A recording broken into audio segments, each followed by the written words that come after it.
Салам достор, сиздер менен кулинардык канал Чак жана мен Бактыгүл. Бүгүн болсо сиздер менен биргеликте өтө оңой даамдуу токош жасайбыз. Андыктан биз менен бирге болуп каналга катталып коюңуздар. Бир тарелка же жарым килограммдай токош жасаш үчүн ушундай бир жумуртка менен 50 грамм сахарды аралаштырып чалып алабыз. Дагы 100 граммдай эритилген маргарин же ак май, сливочное масло колдонобуз. 2 аш кашык каймак кошобуз. Жарым чай кашык туз. Жана ушул азыктарыбызды жакшылап шекер эзилгенче аралаштырып алабыз.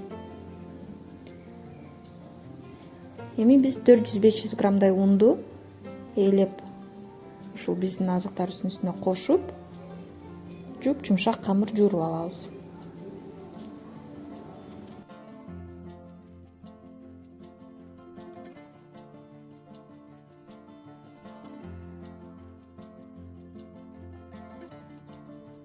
Бир чай кашык разрыхлитель же чай кашыктын 1/3 бөлүгү менен сода кошобуз. Ушул видеодо көрсөтүлгөн консистенцияга жеткире камырды жуурсаңыздар туура болот.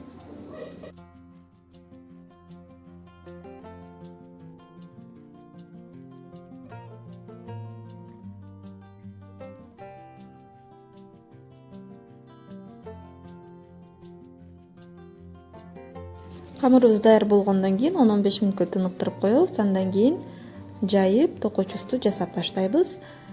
Камырдын калыңдыгын 1 сантиметр кылып жайып алабыз дагы.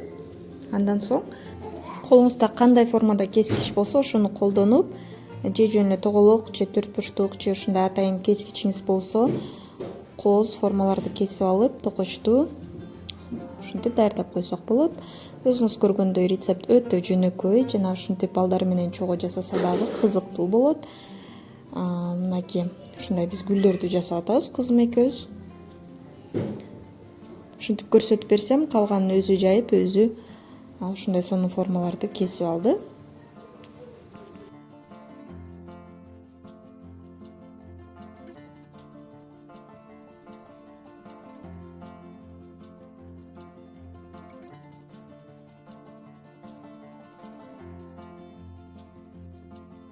Токочторубузду табагыбызга тизип алдык. Эми ушинтип сахар менен үстүн кооздоп коебуз. Токочтун бир бетин сахарга малып, бетин кооздоп алабыз. Жана духовкага 200 градус менен 15 минутада бышырып алабыз. Чай менен, кофе менен ичкенге сонун токочту чогуу жасаңыздар. Чак рецепт каналына катталып, лайк басып, комментарий калтырып коюңуздар. Жакшы туруңуздар. Чоң рахмат.